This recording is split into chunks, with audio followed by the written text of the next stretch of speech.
Hey, good morning, guys. Dr. Torado here.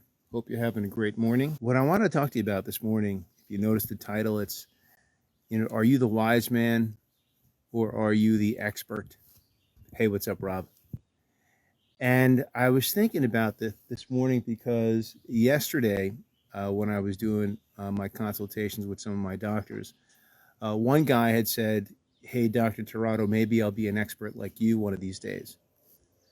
And then I was talking to another doctor, and he said to me, Doc, you're a real wise man. And initially, I didn't give it much thought.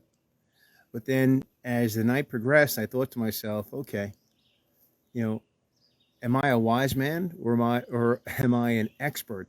And I got to thinking, like what does that really mean? What is a wise man and what is an expert? And then what would I rather be and what has more value to me?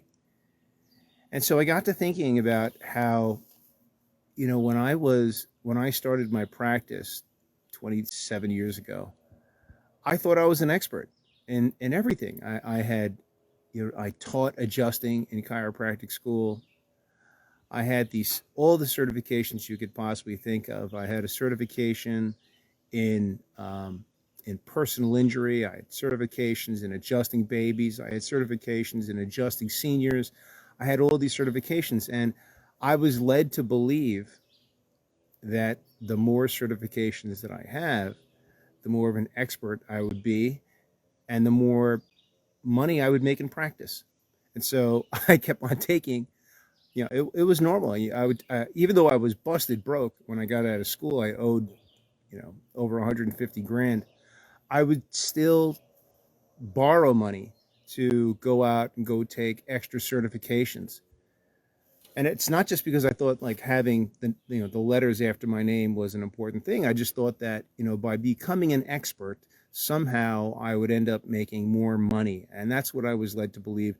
And I realized that that's what my school was teaching me. But when I look back at it, I think, okay, I was an expert in so many things, but being an expert wasn't making me any money.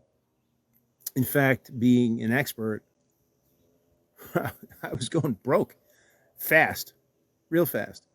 Here's an expert. You know, I was an expert in so many different things, and I couldn't even go out. I couldn't even. Ooh, got a bee on me. Sorry. I couldn't even go out and buy a pair of Jordans. Really, it was crazy. That's how broke I was. I wanted to buy a new pair of Jordans, and I couldn't even get it back then. And so that's where an expert got me. You know, that's where all those classes. It got me into more debt. Um, and and I thought to myself, well, wait a second. I went to school, I built this office. I'm an expert, and I used to go to these seminars sometimes, and and I used to see these chiropractors that had these really great practices, and I thought to myself, well, I'm smarter than them. I'm an expert in pediatrics. I'm an expert in Thompson technique. I'm an expert uh, in geriatrics. I'm an expert in sports nutrition. I'm an expert. I'm an expert, like crazy. But these guys were still doing a lot better to me. And so when I think about, and so as the years went by, I thought to myself, well, maybe being an expert um, isn't isn't what it's all cracked up to be. Maybe it does not mean that it's a guarantee of success. You know, I mean, I could be a broke expert, and that's actually where I was in my first few years in practice. And so I decided, okay, I wasn't going to wasn't going to spend any more money on continuing education because those letters after my name weren't getting me very far, right? And I just went ahead with practice, and I started to take practice management programs, and that didn't help me out. Hold on, I got a wasp over here, guys, attacking me. Um, I started with practice management groups, and I tried, so many different practice management groups, and I was, never, really, I didn't really do well with practice management groups. Every practice management group taught me something, but never really brought me to the kind of success that I wanted to get to. Hold on, guys. I got to go inside. There are too many wasps out here. Let me go inside here. Very hot.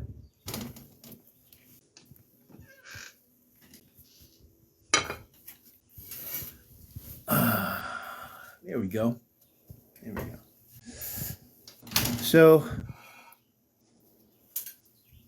then I decided, let me stop going to practice management groups and save my money and just kind of do things my own way. And throughout the years of practicing, I made a lot of mistakes. I mean, a lot of mistakes. And, I made investments, and I made a lot of investments. And so as the years gone by, I had made a lot of mistakes. I had made a lot of investments in practice. And I learned something from every single one of those mistakes. And when I look back at those things, I think to myself, well, those mistakes that I made are really the things that brought me wisdom. It wasn't the classes that I took or the degrees that I was getting. I realized that living life, taking chances, and making mistakes were actually the things that made me, that created wisdom, that really showed me what was the difference between doing something that was going to make me successful and doing something that wasn't going to make me successful. And look, I made a lot of mistakes. I paid thousands, hundreds of thousands of dollars, risked hundreds of thousands of dollars. And, I look back and, and at the time they seemed like they were mistakes. But when I take a look at it, when I take a look at all those things that I risked back then and all the money that I've lost, I look back and I say, you know what, I've also had tremendous success. Tremendous success. And if someone looks at me today, they say, well, Dr. Tirado, you're really successful, right? And I'm like, I would agree, right? But I wasn't, right?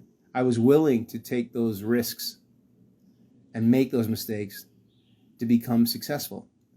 And by making those mistakes, by taking those chances, by learning, those things gave me true wisdom. Or at least it brought me the wisdom that I have today, which is 27 years of experience, of wisdom. And so, and again, and I'm still going to make some more mistakes, guaranteed. But when I look back on my life, I think to myself, all those experiences that I went through are the things that have made me wise today. And some people would look at me and they would say, "Oh, Doc, you're hey Jay, you're really wise." And I don't really see that, but yeah, I know a few things. I know a few things more than your typical your chiropractor that has been practicing for 5 years, 10 years, maybe even 15 years, because I've been practicing 27 years and I'm still practicing and I'm still coaching. But when I look back and I look back at those mistakes that gave me wisdom or brought me wisdom in my life today. Hey, what's going on, Rodney? Good to see you, buddy. I think upon those things as they weren't mistakes. Those things weren't mistakes. 2020, hindsight is 2020, right? When you can see things clearly, you can see how the dots inside your life kind of connect together to bring you to where you are today. But when I take a look at those mistakes, I think to myself, those weren't mistakes. None of them were. And at the time, I thought those were the worst things in the world, right? But those things were all part of God's plan for my life. Like I had to make those mistakes. I had to make those mistakes in order to bring my life to where I am today, to the peace that I have today, to the love that I have today, to the practice that I have today, to the consulting that I have today, to the point, to the point where I can help out others. If I didn't make those mistakes, if I never took those chances, I would not be where I am today. And so when I look back and I think to myself, okay, were those mistakes? Those weren't mistakes. And that's where God comes in, because if you truly believe that God has this master plan for you, right? And if you truly believe that this plan is good, then you'll know deep down inside your heart that none of those were mistakes, really. And look, I'll be the first to admit, back then, I wasn't thinking that this was part of God's plan. I wasn't thinking that God's plan was all good for me, because I was too caught up in the moment and I was too stressed out with just going through those mistakes, through those problems. But now when I take back, if I had thought at that time that, hey, this was part of God's plan and God's plan is good, and trusted upon that, oh my goodness, I tell you, it would have been so much easier to be able to have gone through those times. And some of those times were really challenging. They were challenging on me personally. They were challenging on my family. They were challenging in my practice. And I'll tell you that a couple times I wanted to quit. Yeah, I did. I wanted to quit. And I used to pray like crazy, to God back then. Like, why do I have so many problems? Why do I have these mistakes? Why do I have to get taken and ripped off by so many people? Why did I have to have so much debt? And when I think about it, but when I prayed to God and I asked God, why did I have to go through that? I realize now that God was saying to me, you needed to go through all those things to be able to bring you to where you are today. And so that you could appreciate life today. You can appreciate your business today. You can appreciate your family today. You needed to go through those struggles. You needed to go through those hard times. And I'm telling you, some of those things were really hard. But now I understand. And when I look back at my life, when I look back at all those mistakes, I say, I think to myself, boy, God's plan for me was absolutely perfect. Really, it was perfect. And I wouldn't want to change any of those things that I went through, any of those struggles, any of the successes. Because going through God's plan has brought me true wisdom today. And so that doesn't make me any smarter than anybody else. It just makes me a little bit more wise. Wise. Doesn't make me an expert. Doesn't make me an expert in making mistakes, but it just brings me wisdom. And years ago, the old people in the Indian tribes were treated, with such high esteem, right? Because they were wise men, and the wise men, in villages were always held in high esteem. And today, our geriatrics, our older people in our community, are not really treated with any level of respect. We just feel like they have dementia, and we can't really get much out of them.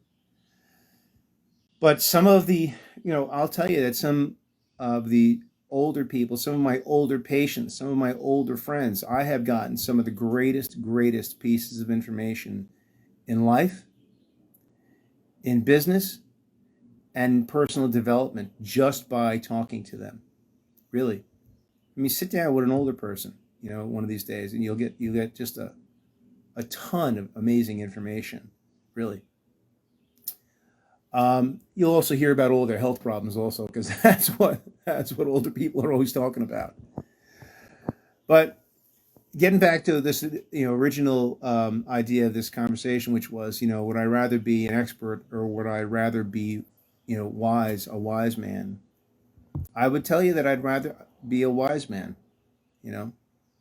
because, and that's what I pray for.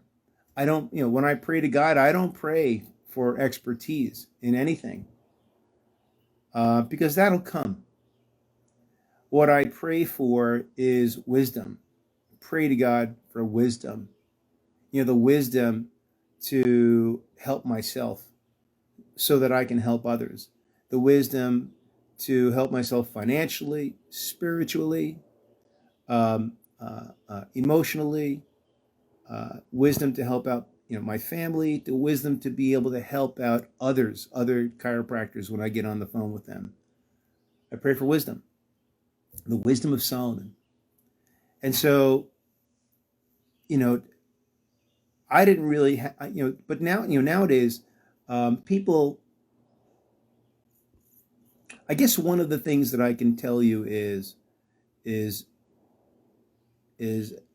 after years of using practice management coaches, I realized that a lot of those coaches that I paid, $1,000 a month for, or whatever, thousands of dollars a year, was a lot of those people didn't have wisdom. Some of those coaches that I had didn't even practice. They just got out of school and they became coaches. Um,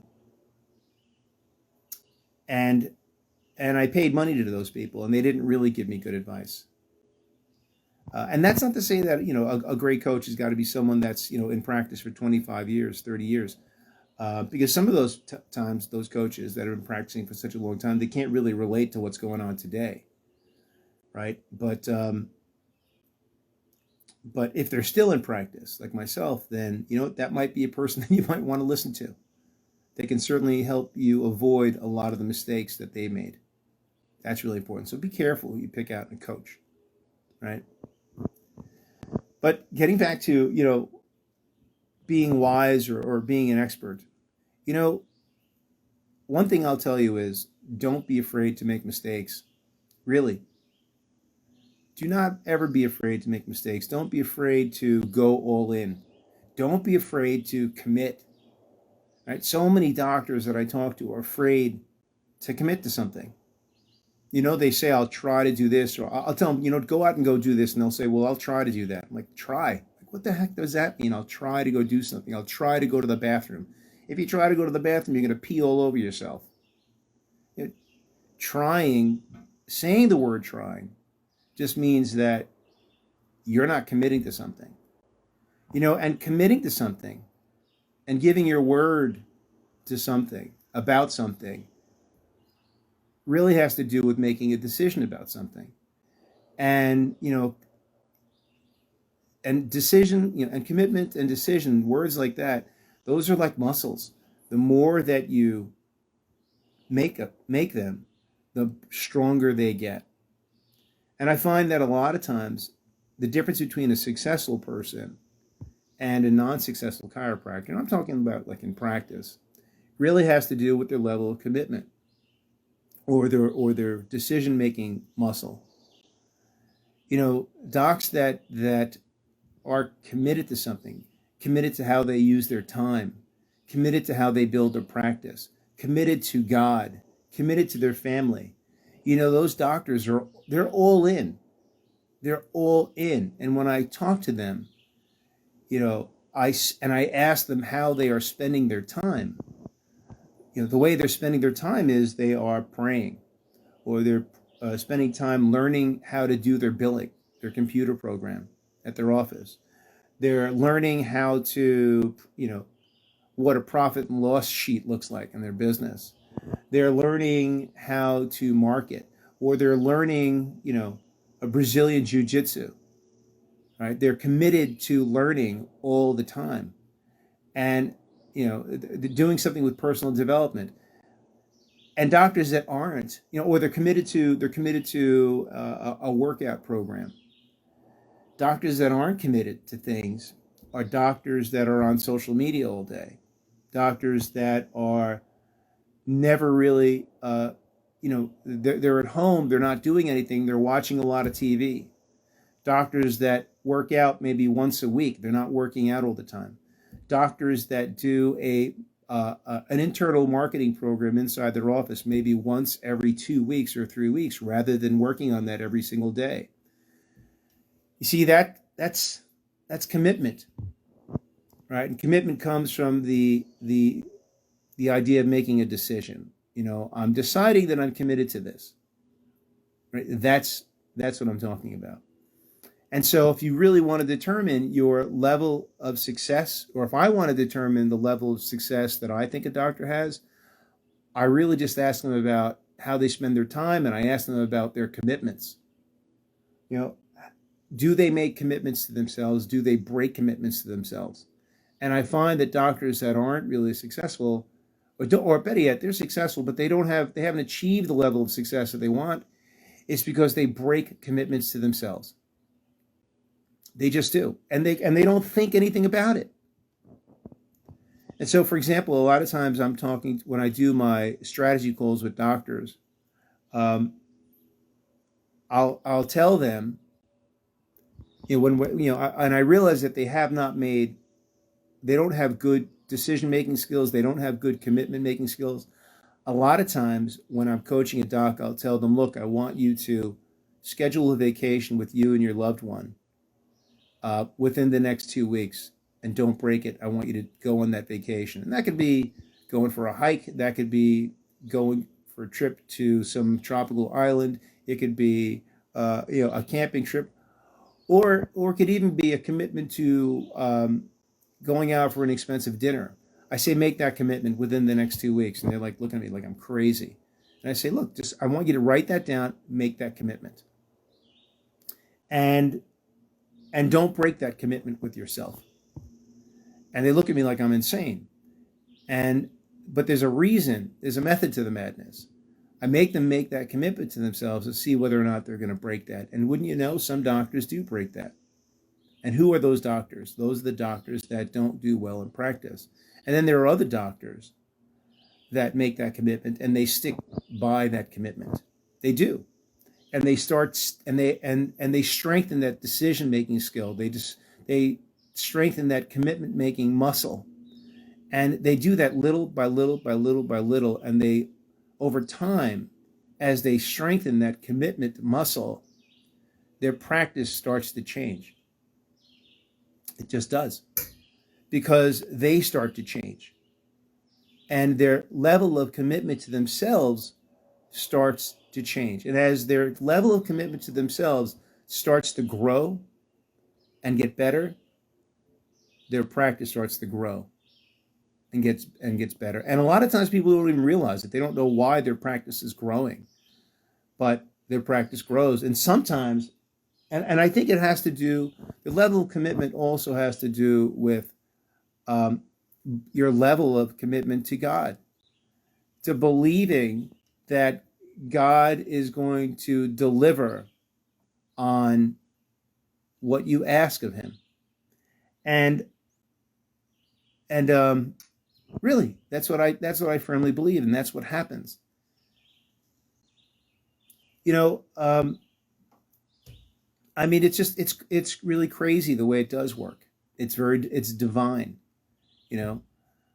but that's what increasing your level of commitment can do for your life. And as you believe as you continue to make more commitments to yourself, you believe that your life can get better. You grow more confident. You see, there's so many ways to be able to build your practice. So many ways. All you got to do is just go out and Google what's the latest marketing tip. What's the latest internal external marketing tip to build your practice. Like there's really, Dr. Google will give you plenty of ways to build your practice. And some of those things will work. But there's an abundance of information on the internet. You can get dizzy with all the marketing stuff that's out there, right? But in reality, what it comes down to in building your practice, what it comes down to is building yourself, creating a deeper level of commitment to yourself and your personal development. See, most of the times your practice doesn't grow because you haven't grown inside your brain, inside your heart, inside your spirit. And really, I know it sounds crazy, but a lot of people who stagnate in practice, they stagnate in practice because they have problems with personal growth. And one of the first things that, oh, and the common denominator that a lot of practitioners who have not achieved the kind of success that they want to have is commitment, their level of commitment to themselves. And so I'm going on a rant here. I got to finish this up. Think about that. Think about your level of commitment. Think about, are you in this, are you all in? Are you doing the boring things in practice every single day? That, are you committing to doing those things that you don't want to do? Are you committed to learning those things that you really don't want to learn? On those days when you go to your practice and you're like, oh man, do I really want to do this paperwork? Ugh, man, can't I just put it off for another day? Right? Are you doing the paperwork? Because that's all part of your level of commitment. Sure, I've got these days that suck. And I'm like, man, I don't want to pay these bills. I don't want to go over this paperwork. I don't want to learn this computer program. That happens to me. Even today, it happens to me. But that's where your level of commitment comes in. That's where you realize whether or not you're all in or halfway in or all out, right? Try to be all in. Start strengthening up make a decision to start committing more to things. In fact, try to not say the word try. Commit for a week on things that you normally would not commit to. Commit for a week on just getting things done that normally you might put off to the side. Do that and see what happens to your life. See, because I'm telling you right now, you will see a change in your life, and it'll be better. Or you might feel better about your commitments. You might feel better about yourself, and you won't know why. And it's simply by taking that first step and strengthening up your commitment muscle. All right, guys. Robert, Rodney, thanks for listening, guys. I hope you enjoyed this. I hope some of this resonates with you. And if some of this makes sense to you, you like it, please pass it on to share it with somebody else in another group. I think that a lot of chiropractors need to hear something like this. A lot of chiropractors really lack personal development. I know I did. And I still need more growth, more personal development. At least my wife tells me that. But pass this on to someone that you feel might need it. Hit like below. I certainly appreciate that. And if you need any help, your practice, whether it's personal development or whether it's in your business, or you're looking for a wise man just to shoot your ideas across, to get a little bit of input, I want to talk to you. I want to help you out. There's no reason why any chiropractor should not get everything that they want out of practice. There really isn't. Practice is simple. You've got to make it simple. And again, you got to give all glory to God. And you have to have faith in God that He has a great plan for you. All right, guys. Love you. Take care. Peace.